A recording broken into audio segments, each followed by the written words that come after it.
اعوذ باللہ من الشیطان الرجیم بسم اللہ الرحمن الرحیم وترکنا بعضهم یومئذ یموج فی بعض ونفخ فی الصور فجمعناهم جمعا وعرضنا جہنم یومئذ للکافرین عرضا الذین كانت اعینهم فی غطاء عن ذکری وكانوا لا یستطیعون سمعا۔ سورہ کہف آیات 99 سے 101۔ یاد رہے کہ پچھلی آیت مبارکہ میں حضرت ذوالقرنین نے یہ بات کہی تھی وَإِذَا جَاءَ وَعْدُ رَبِّي جَعَلَهُ دَكَّاءَ، کہ جس دیوار کو، جس بند کو انہوں نے تعمیر کیا تھا، انہوں نے اس بات کی طرف بھی اشارہ کیا کہ جب میرے رب کا وعدہ آ جائے گا تو وہ ریزہ ریزہ ہو جائے گا۔ اب اس سے آگے قیامت کا منظر بھی بیان کیا جا رہا ہے، اور یاد رہے کہ قیامت سے پہلے اس اولاد یافس نے، جنہیں یاجوج اور ماجوج قرآن مجید میں کہا گیا ہے، ایک بار پھر یہ ظاہر ہوں گے اور ساری زمین پر پھیل جائیں گے۔ سورہ انبیاء میں ارشاد فرمایا حتی اذا فتحت یاجوج و ماجوج وہم من کل حدب ینسلون، کہ جب انہیں کھول دیا جائے گا یاجوج اور ماجوج کو، اور وہ ہر اونچی جگہ سے نیچے اتر رہے ہوں گے۔ اسی منظر کو اس آیت مبارکہ میں مزید واضح کیا جا رہا ہے وَتَرَکْنَا، اور ہم چھوڑ دیں گے، بعضہم، ان میں سے بعض، یومئذ، اس دن، یموج فی بعض، بعض کے ساتھ ٹکرائیں گے۔ لفظ موج لہر کے لیے استعمال ہوتا ہے، تو بہت زیادہ کثرت سے تعداد ہونے کی وجہ سے لوگ آپس میں ٹکرائیں گے، اور یاجوج اور ماجوج کے نکلنے کے بعد پھر قیامت قائم ہوگی۔ اس لیے فرمایا وَنُفِخَ، اور پھونکا جائے گا، فِي الصُّورِ، سور میں، فَجَمَعْنَاهُمْ، تو پس ہم جمع کر دیں گے ان کو، جمع، ساروں کو۔ یہ جمع تاکید کے لیے اس حقیقت کو ظاہر کر رہی ہے کہ سور قیامت سب کو جمع کر دے گا۔ سور پھونکا جائے گا، تمام کے تمام لوگ جمع کر دیے جائیں گے، چھوٹے ہوں، بڑے ہوں، عابد ہوں، معبود ہوں، حاضر ہوں، غائب ہوں، کوئی بھی نہیں بچے گا۔ دنیا کے جس بھی خطے میں ہے، جہاں بھی ہے، بالآخر اس نے حاضر ہو جانا ہے۔ اب آگے قیامت کے مناظر ہیں وَعَرَضْنَا، اور ہم پیش کر دیں گے، روبرو کر دیں گے، جہنم، جہنم کو، یومئذ، اس دن، للکافرین، کافروں کے لیے، عرضا، سامنے ہی۔ اب تو یہاں اس دنیا میں بہت سے ایسے لوگ ہیں جو آخرت کو مانتے ہی نہیں، جنت اور جہنم کا انکاری ہیں۔ آج یہ لوگ عقل اور دل کے اندھے ہوئے پڑے ہیں، ان کو جہنم نظر نہیں آ رہی، لیکن اس دن جب اللہ تعالیٰ اس جہنم کو آنکھوں کے سامنے روبرو حاضر کر دیں گے اور ہر انسان اس کو دیکھ لے گا، تو پھر وہ اپنے کیے پر بڑا پشیمان ہوگا۔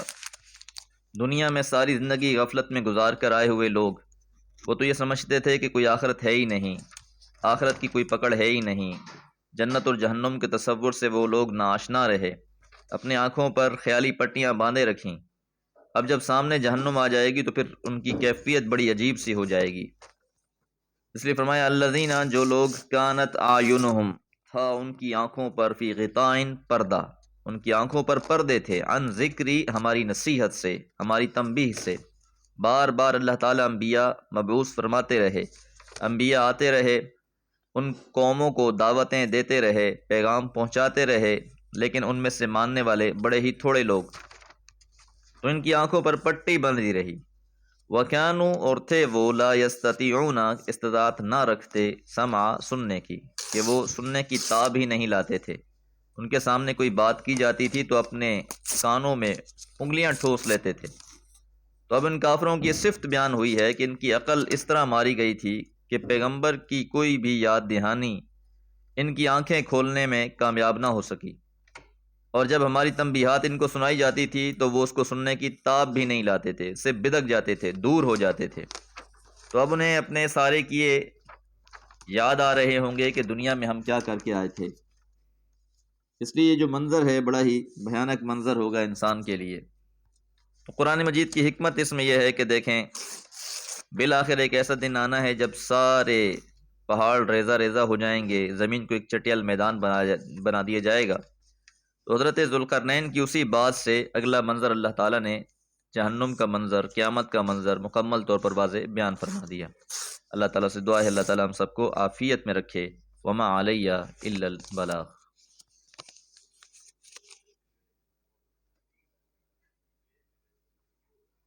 اعوذ باللہ من الشیطان الرجیم، بسم اللہ الرحمن الرحیم۔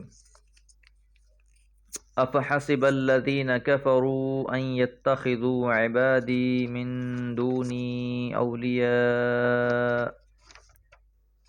انا اعتدنا جہنم للکافرین نزلا قل هل ننبئکم بالاخسرین اعمالا الذین ضل سعیهم فی الحیاة الدنیا وهم یحسبون انہم یحسنون صنعا۔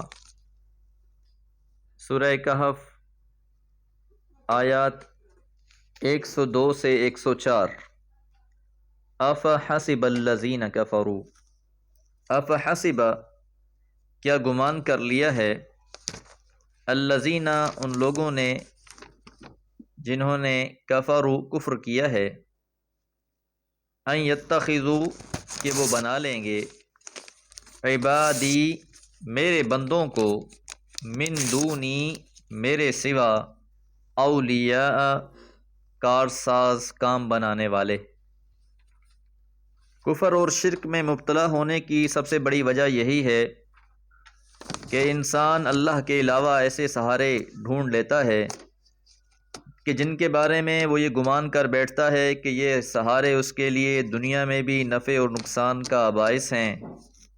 ان کو راضی کر لیا جائے گا تو فائدہ ہوتا رہے گا، اگر ان کو ناراض کر لیا جائے گا تو نقصان ہو جائے گا، اور یہی گمان لیے وہ زندگی گزار دیتا ہے کہ اگر ان کو راضی کیے رکھا تو روز قیامت بھی یہ ہم کو بخشوا لیں گے۔ اس آیت مبارکہ سے ایک اور اشکال بھی دور کیا جا رہا ہے کہ عام طور پر ہمارے معاشرے میں یہ بات سمجھی جاتی ہے کہ مشرکین مکہ تو مشرک اس لیے تھے کہ وہ بتوں اور مورتیوں کو پکارتے تھے، مجسموں کو پکارتے تھے اور ان سے آس اور امید لگاتے تھے، ان کے لیے نظر و نیاز دیتے تھے۔ تو اب کیونکہ وہ پتھر تھے، مورتیاں تھیں، مجسمے تھے، تو اس لیے وہ کافر ہوئے، وہ مشرک ٹھہرے۔ اور اگر یہی آس، امید، توکل اور سہارا کسی بزرگ کا پکڑ لیا جائے، کسی انسان کا پکڑ لیا جائے تو پھر حرج نہیں ہے۔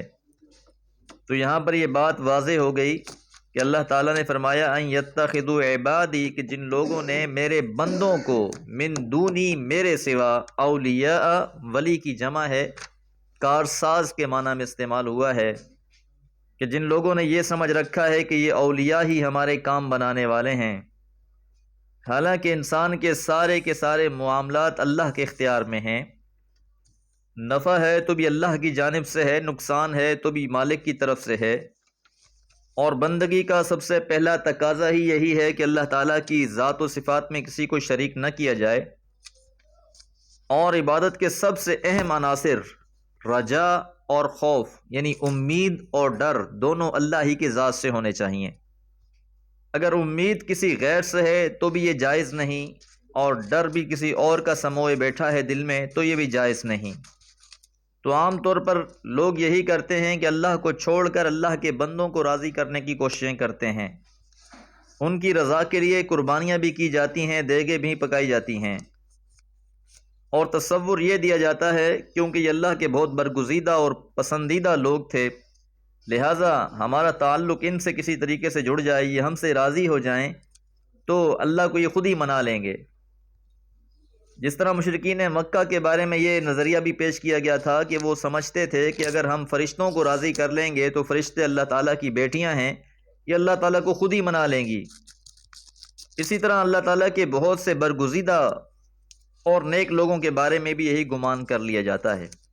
تو اللہ فرماتے ہیں انا اعتدنا تو یقیناً ہم نے تیار کر رکھا ہے، جہنم جہنم کو، للکافرین ایسے انکار کرنے والوں کے لیے، نزلا بطور مہمانی۔ تو یہ جو سمجھ رکھا ہے کہ ہمارے بندوں میں سے کچھ کو اپنا کارساز بنا لیں گے اور قیامت کے دن ہم سے ان کی سفارش کر کے ان کو چھڑا لیں گے، یہ محض ان کی خوش فہمی ہے۔ ایسے تمام کافروں کے لیے ہمارے پاس جہنم بطور ضیافت تیار ہے۔ جس سے کسی کی سعی و سفارش سے جان نہیں چھڑائی جا سکتی۔ قل کہہ دیجئے محمد صلی اللہ علیہ وسلم، هل ننبئکم کیا ہم تم کو بتا نہ دیں بالاخسرین اعمالا اعمال کے لحاظ سے سب سے زیادہ خسارے والے کون ہیں؟ سب عمل کیے جا رہے ہیں لیکن کس کا عمل خسارے والا ہے اس کے بارے میں کیوں نہ تم کو بتا دیا جائے۔ الذین ضل سعیہم وہ جن لوگوں کی کوششیں ضائع ہو گئیں فی الحیات الدنیا دنیا کی زندگی میں، کہ دنیا کے ہی طالب بنے رہے، ان کا مطمع نظر دنیا ہی ہے، دنیا سے سوچ شروع ہوتی ہے اور دنیا پر ہی ختم ہو جاتی ہے۔ وہم یحسبون اور وہ گمان کیے بیٹھے ہیں، انہم یحسنون صنعا کہ وہ تو بڑے اچھے عمل کر رہے ہیں۔ تو یہ حقیقت میں دنیا کے دھوکے میں آئے ہوئے لوگ ہیں۔